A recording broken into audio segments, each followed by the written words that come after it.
जय माता दी बच्चों, आप देख रहे हैं master education with Archana channel, जिसमें आपको यूजी पीजी से रिलेटेड सारी जानकारियां मिलेंगी और इसका पूरा सिलेबस आपको पढ़ने को मिलेगा।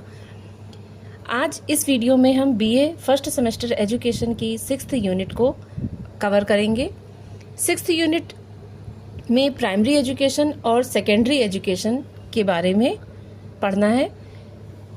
पहला पॉइंट है concept, aim and importance of secondary education, यानी माध्यमिक शिक्षा का कॉन्सेप्ट क्या है, अर्थ क्या है, इसके उद्देश्य क्या है, महत्व क्या है।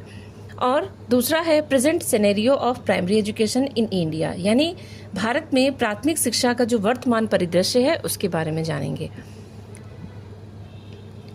माध्यमिक शिक्षा या सेकेंडरी एजुकेशन, सामान्य रूप से माध्यमिक शिक्षा वह शिक्षा है जिसमें कक्षा 6 से 8 तक की शिक्षा की व्यवस्था होती है। कुछ राज्यों में कक्षा 9 और 12 को उच्च माध्यमिक यानी हायर सेकेंडरी भी कहा जाता है, परंतु कुछ भी कहा जाए वह माध्यमिक शिक्षा के ही भाग हैं। नई राष्ट्रीय शिक्षा नीति के तहत शिक्षा की रूपरेखा 5+3+3+4 है, जिसमें 4 के अंतर्गत 9वीं से 12वीं तक की शिक्षा शामिल है। जैसे कि primary education, pre primary education और सेकेंडरी एजुकेशन होती है, तो जो प्राइमरी एजुकेशन होती है वो कक्षा 1 से लेके 8 तक होती है, और जो माध्यमिक शिक्षा होती है या सेकेंडरी एजुकेशन होती है वो कक्षा 9 से 12 तक की होती है।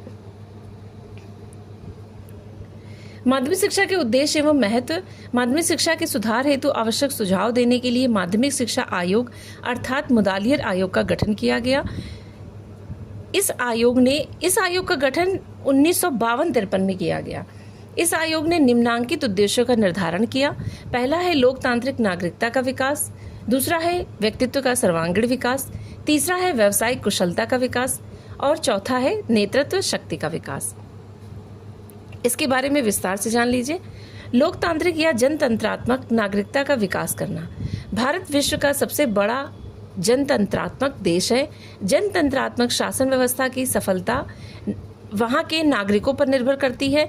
अतः जनतंत्र देश के लिए सत्यवादी, स्वतंत्रता, निष्पक्ष विचार वाले, अनुशासित, सहयोगी, उदार, राष्ट्रीय भावना से ओतप्रोत नागरिकों की आवश्यकता पड़ती है, जिसके लिए माध्यमिक शिक्षा महत्वपूर्ण भूमिका निभाती है।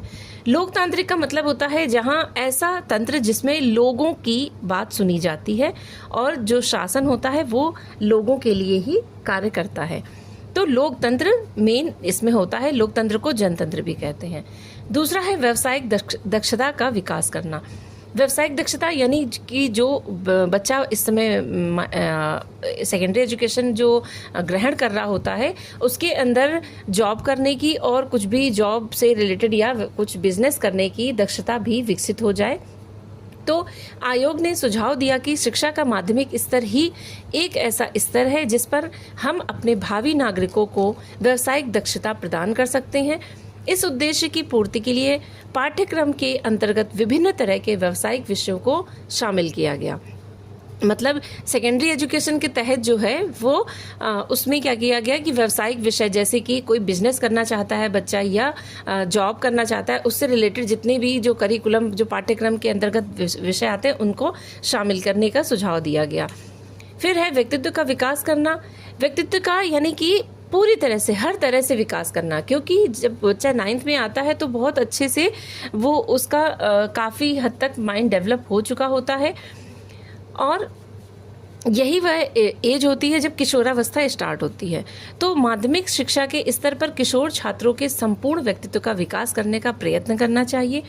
आयोग का विचार था कि माध्यमिक शिक्षा को इस प्रकार से संगठित तथा व्यवस्थित करना चाहिए कि छात्रों के जन्मजात गुणों का विकास हो सके, सर्वांगीण विकास हो सके तथा अपने सांस्कृतिक वैभव को वह आगे बढ़ा सके। माध्यमिक शिक्षा का यह कर्तव्य है कि वह बालकों के सर्वांगीण विकास को करे। फिर है नेतृत्व का विकास। माध्यमिक शिक्षा का उद्देश्य है कि वह बालकों में उचित तथा आदर्श नेतृत्व का विकास करे। माध्यमिक शिक्षा के समय बालक किशोरावस्था में होते हैं तथा इस अवस्था में नेतृत्व की भावना का विकास बहुत अच्छी तरह से किया जा सकता है। यानी कि जो आपने जैसे कि बहुत सारे बच्चों को देखा होगा कि इस एज में ही उनके अंदर लीडरशिप की भावना बहुत प्रबल होती है, लीड करना लोगों को। तो ये एक सबसे अच्छा टाइम होता है जब बच्चा इंटर करने तक का, ज़्यादातर उस इंटर तक जैसे कि उसने 12th पास किया तो उसके अंदर नेतृत्व के गुणों का विकास, यानी नेता बनने का गुण का विकास हो जाता है। और आजकल जो शिक्षा है उसमें तो इन सब चीज़ों का अभिनय करने का भी एक कार्यक्रम जारी कर दिया गया है कि बच्चे कैसे इन चीज़ों के लिए अभिनय कर सकते हैं। तो जो देश की जो भावी पीढ़ी है उसके अंदर नेतृत्व का विकास हो सके, इसके लिए माध्यमिक शिक्षा सबसे ज़्यादा महत्वपूर्ण भूमिका निभाती है। फिर है प्राइमरी एजुकेशन यानी प्राथमिक शिक्षा। प्राथमिक शब्द का सामान्य अर्थ है प्रारंभिक, मुख्य तथा आधारभूत। इस प्रकार प्राथमिक शिक्षा से तात्पर्य प्रारंभिक अथवा आधारभूत शिक्षा से है। प्राथमिक स्तर पर संपन्न होने के कारण प्रारंभिक शिक्षा संपूर्ण शिक्षा व्यवस्था का आधार है, क्योंकि यही वो एक स्टेज होती है जो कक्षा 1 से लेके 8 तक जो बच्चे की एजुकेशन का जो बेस होता है वो होता है। क्योंकि जो भारत में भी प्राथमिक शिक्षा को अनिवार्य निःशुल्क बनाने पर इसीलिए जोर दिया गया है क्योंकि बच्चे को कम से कम एक ये जो आधारभूत शिक्षा है वो तो ग्रहण करने को मिले। उसके बाद आगे की जो शिक्षा होती है वो तो उसे एक अलग स्तर पर उसे बांट देती है कि बच्चा जिस भी फील्ड में जाना चाहता है उसके लिए उसे तैयार करती है। लेकिन प्राथमिक शिक्षा तो जीवन जीने के लिए भी बहुत ज़्यादा आवश्यक होती है। प्राथमिक शिक्षा को 6 से 14 वर्ष की आयु वर्ग के बच्चों के लिए प्रदान किया जाता है। इन वर्षों को बच्चों के लिए महत्वपूर्ण बुनियादी वर्ष कहा जाता है। जैसे आपने पूर्व प्राथमिक शिक्षा पढ़ी थी उसमें एज क्या थी, 3 से 6 वर्ष, और जो प्राथमिक शिक्षा है वो 6 से 14 वर्ष की आयु के बच्चों के लिए दी जाती है। प्राथमिक शिक्षा आयु में 6 से 14 वर्ष के बच्चों के लिए प्रदान की जाती है तथा कक्षा 1 से कक्षा 8 तक की शिक्षा को प्राथमिक शिक्षा कहते हैं और कक्षा 1 से 5 तक प्राथमिक शिक्षा और कक्षा 6 से 8 तक उच्च प्राथमिक शिक्षा होती है। जैसे प्राइमरी एजुकेशन 1 to 5th होता है और सेकेंडरी एजुकेशन 6 to 8 होता है। फिर है प्राथमिक शिक्षा का भारत में वर्तमान परिदृश्य क्या है, यानी जो भारत में इस समय प्रेजेंट टाइम में क्या स्थिति है। NEP 2020 में प्राथमिक शिक्षा के बारे में क्या बताया गया वो है, वर्तमान में नई राष्ट्रीय शिक्षा नीति 2020 के तहत 10+2 पाठ्यक्रम को समाप्त कर दिया गया है। इसकी जगह 5+3+3+4 सिस्टम को लाया गया है, जिसमें 5 साल पूर्व प्राथमिक शिक्षा तथा प्रथम और द्वितीय कक्षा शामिल है। इसके अतिरिक्त नई राष्ट्रीय शिक्षा नीति के तहत कुल 15 साल विद्यालयी शिक्षा शामिल की गई है। कक्षा 1 और 2 को फाउंडेशनल स्टेज में शामिल किया गया है तथा 3, 4 जो 5 है वो कक्षा 6, 7, 8 को मिडिल स्टेज में शामिल किया गया है। यानी कि जो 5+3+4 है, जैसे कि 5+3+3+4 है, इसमें क्या किया गया है, ये जो 3 साल थे, 3 ईयर, 5+3+3+4, तो 5 जो नंबर है उसमें फाउंडेशनल स्टेज की 3 साल पूर्व प्राथमिक शिक्षा और कक्षा 1 और 2, फिर है जो बाकी के +3 है उसमें 3, 4, 5, फिर है बाकी के जो 3, तो 6, 7, 8 इन चीज़ों को शामिल किया गया है। ठीक है, इसे मिडिल स्टेज में शामिल किया गया है। आदर्श और दूसरा पॉइंट है आदर्श छात्र शिक्षक अनुपात 1:40 रखा गया, यानी कि एक क्लास में 40 बच्चों पर एक टीचर का प्रावधान किया गया है NEP 2020 में।